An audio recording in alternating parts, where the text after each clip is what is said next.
Que pense Dieu de mon attitude? En tant qu'adorateur, c'est une question que l'on doit se poser et c'est justement ce qu'on va regarder ensemble dans cette vidéo.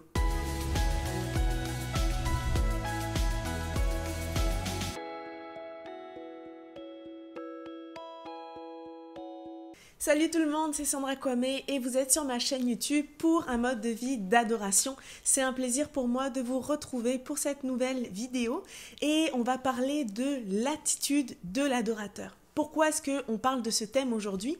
Eh bien, je lisais dernièrement le livre de Hébreux et je suis tombée sur le chapitre 3 qui est vraiment venu me parler et je me suis dit, si ça me parle à moi, forcément, ça doit parler à quelqu'un.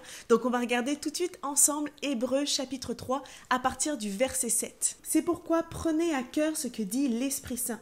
Aujourd'hui, si vous entendez la voix de Dieu, ne vous endurcissez pas, comme l'ont fait vos ancêtres lorsqu'ils se sont révoltés et qu'ils ont, dans le désert, voulu me forcer la main. Oui, ce jour-là, vos ancêtres m'ont défié, voulant me forcer la main, bien qu'ils m'aient vu à l'action pendant 40 ans. C'est pourquoi j'ai été plein de colère contre cette génération-là, et j'ai dit, leur cœur s'égare sans cesse. Oui, ils n'ont fait aucun cas des chemins que je leur prescrivais. C'est pourquoi, dans ma colère, j'ai fait ce serment, ils n'entreront pas dans mon repos. Et vraiment, il y a trois phrases particulières qui sont venues me marquer dans ce passage-là. Il y a d'abord le passage dans le verset 8 qui dit « qu'ils ont, dans le désert, voulu me forcer la main ». Il y a également le passage dans le verset 10 qui dit « leur cœur s'égare sans cesse ». Et ensuite, la suite du verset qui dit « et ils n'ont fait aucun cas des chemins que je leur prescrivais ». Et franchement, moi, ça m'a amené à me poser moi-même la question. Quelle est mon attitude? Comment est-ce que je me comporte devant Dieu? Est-ce que j'en fais qu'à ma tête? Est-ce que je compte sur mes propres forces ou est-ce que je compte sur les forces du Dieu Tout-Puissant? Quand je fais face à différentes situations, que ce soit l'adversité ou les défis du quotidien, quel est mon réflexe? Est-ce que je vais essayer de faire les choses par moi-même et de bouder devant Dieu si ça ne fonctionne pas? Ou est-ce que je vais me réfugier dans sa présence pour aller chercher avec lui l'aide dont j'ai besoin? Et donc je me suis posé cette question par rapport à mon attitude, par rapport à notre attitude et quelle est l'attitude qui plaît à Dieu.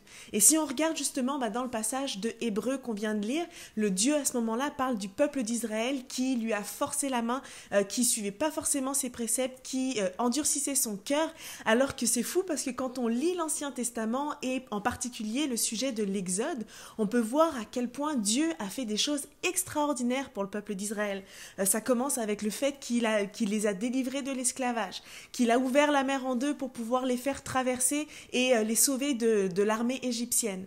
Ça en va ensuite avec la nourriture qui tombait littéralement du ciel avec la manne. Ils n'ont jamais manqué de nourriture parce que Dieu pourvoyait tout le temps. L'Ancien Testament nous parle aussi qu'ils avaient la nuée qui les dirigeait dans la journée et qu'ils avaient la colonne de feu qui les dirigeait pendant la nuit. Ce sont des choses qui sont extraordinaires. Dieu était toujours avec eux et malgré ça, leur cœur s'égarait et ils ne respectaient pas les préceptes de Dieu. Le peuple se révoltait, le peuple oubliait ce que Dieu avait déjà fait pour eux. On voit plusieurs fois dans les passages que le peuple dit à Dieu, mais pourquoi nous as-tu fait sortir d'Égypte si c'est pour nous laisser mourir de faim, si c'est pour nous livrer à nos ennemis, alors qu'ils avaient déjà vu Dieu faire les choses pour eux. Et c'est pour ça que Dieu s'est mis en colère à ce moment-là et qu'il ne les a pas fait entrer dans le repos. Et lorsqu'on regarde de façon plus approfondie le mot repos, on peut voir qu'il a plusieurs significations dans les Écritures. Donc il peut y avoir premièrement le repos qui correspond au sabbat hebdomadaire. Ensuite, on voit que le mot repos correspond aussi à la terre promise, donc à Canaan. Et le mot repos peut aussi correspondre à la paix qui vient avec notre relation et notre foi en Dieu. Et si on regarde un sens un petit peu plus littéral, ça dit même que le repos, c'est une accalmie des vents. Et si je parle de ça, c'est parce qu'en fait, des fois, on va ressembler au peuple d'Israël. On va s'endurcir contre Dieu, on va parfois se détourner de lui, on va douter dans notre foi parce qu'il tarde à répondre, on va se mettre en colère parce qu'en fait, la réponse qu'il nous donne ne correspond pas forcément à ce qu'on aurait voulu, ou alors on va vouloir en faire qu'à notre tête et essayer par nos propres forces. Et c'est un cercle vicieux parce que plus on va se détourner de lui, plus on risque justement de tourner en rond jusqu'à passer à côté des promesses que Dieu a pour notre vie et de pouvoir profiter du repos justement qu'il veut nous donner, au lieu de nous rappeler toutes les fois que Dieu a agi, toutes les fois que Dieu a été fidèle, toutes les fois qu'il s'est révélé à nous, toutes les fois qu'on a pu ressentir sa paix, son amour, sa bonté envers nous. Et c'est justement l'attitude qu'il faut essayer de changer,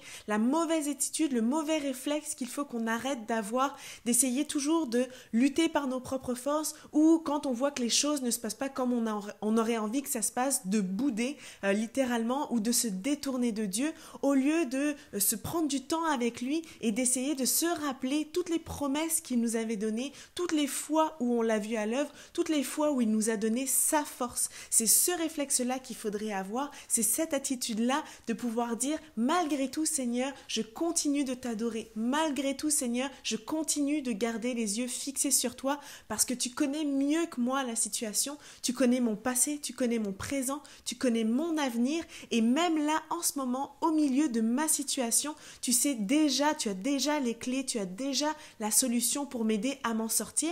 Et je vous promets, à chaque fois qu'on passe à travers une situation comme ça, et que ce soit une dure épreuve ou que ce soit quelque chose de simple mais qui vient nous confronter ou qui vient nous semer peut-être de l'angoisse dans notre cœur, et bien à chaque fois qu'on regarde à la fin de cette situation et qu'on regarde en arrière, on se dit merci, on réalise que Dieu nous a fait passer par ça pour que l'on puisse apprendre de telles choses, pour que l'on puisse ressortir grandi, pour que notre foi puisse être augmentée.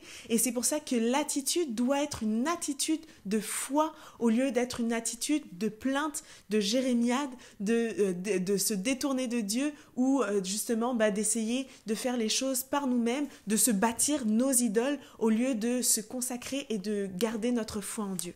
Et pourquoi est-ce qu'en fait on a plutôt tendance à avoir l'attitude du peuple d'Israël ? Il y a 3 choses que j'ai pu remarquer. C'est la première chose, c'est que souvent c'est le résultat d'un manque de confiance en Dieu. En fait, on a une vision qui va être de Dieu qui va être limitée. Humainement, c'est sûr qu'on n'aura jamais la capacité de comprendre et de visualiser l'immensité de Dieu. Et donc notre perception limitée de Dieu va également limiter son action et notre manque de confiance en lui va entraîner un manque de foi. Mais j'aimerais qu'on puisse lire ensemble le psaume 91 qui va nous donner des mots afin de pouvoir avoir cette attitude de confiance en Dieu. Le verset 2 dit « Éternel, tu es mon refuge et ma forteresse. Oui, tu es mon Dieu en qui j'ai confiance. » Et plus loin, les versets 9 à 12 disent « Si tu as fait du Très-Haut ton abri, aucun mal ne t'atteindra, nul malheur n'approchera de la tente où tu demeures, car il chargera ses anges de veiller sur tes chemins, de te porter sur leurs mains, de peur que ton pied heurte une pierre. » Donc tu peux lui faire confiance parce que Dieu a les yeux sur toi, Dieu s'occupe de toi, il ne permettra pas que ton pied chancelle et au lieu d'essayer par toi-même ou d'essayer de t'affoler dans tous les sens,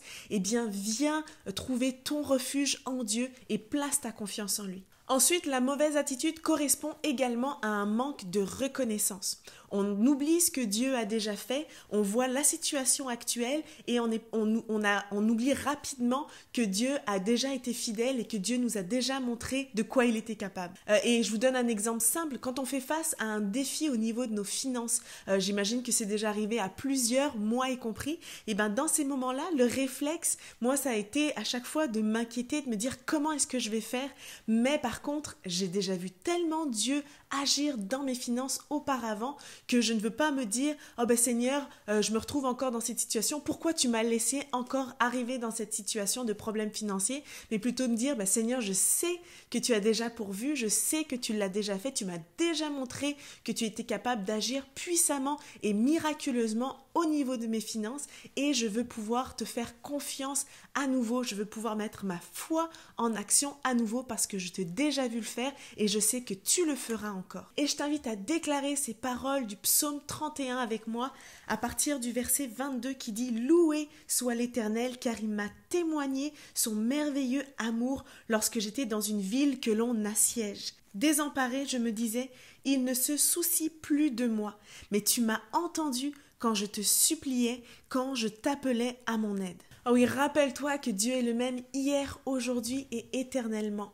Le Dieu qui veillait sur toi et qui a déjà manifesté sa présence dans ta vie, veille encore sur toi aujourd'hui et veut encore se révéler à toi. Et je te mets même au défi d'élever ta reconnaissance à Dieu alors que la situation n'est pas encore réglée.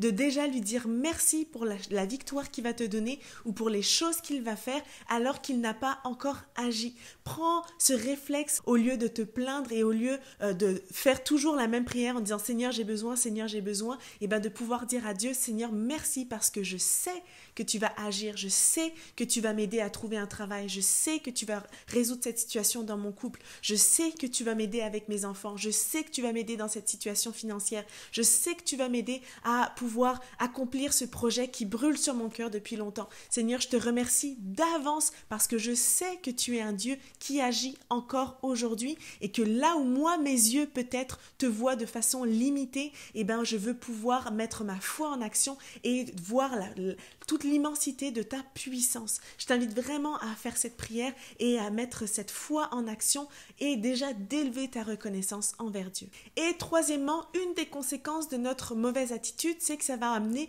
une perte d'espérance. Comme le peuple d'Israël, quand ils étaient dans le désert, quand ils faisaient face à des situations, qu'ils voyaient des armées ennemies ou quoi que ce soit, et bien là, ils se disaient, ça y est, c'est fini. Ils perdaient tout espoir et ils commençaient à se dire qu'en fait, il aurait mieux fallu qu'ils restent esclaves en Égypte parce que là, finalement, leur vie ne valait plus rien. Et donc, cette attitude peut nous amener à manquer de perspective pour notre futur.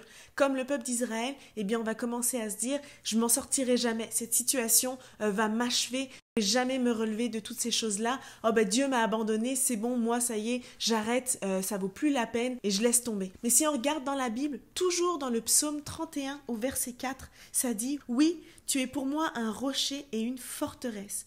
À cause de ce que tu es, toi, tu me guideras et tu me conduiras. » Parce que Dieu est Dieu, parce que Dieu est le début et la fin de toutes choses, parce que Dieu connaît toutes choses, il te connaît, il connaît tout de toi, tout de ta vie, tout de ton passé, de ton présent, de ton futur, eh bien, il te guidera et il te conduira. Et si on continue au verset 15, ça dit « Mais moi, ô Éternel, je me confie en toi. Je dis, c'est toi qui es mon Dieu, mes destinées sont dans ta main. » Alors je t'invite à faire cette prière et à répéter ces paroles.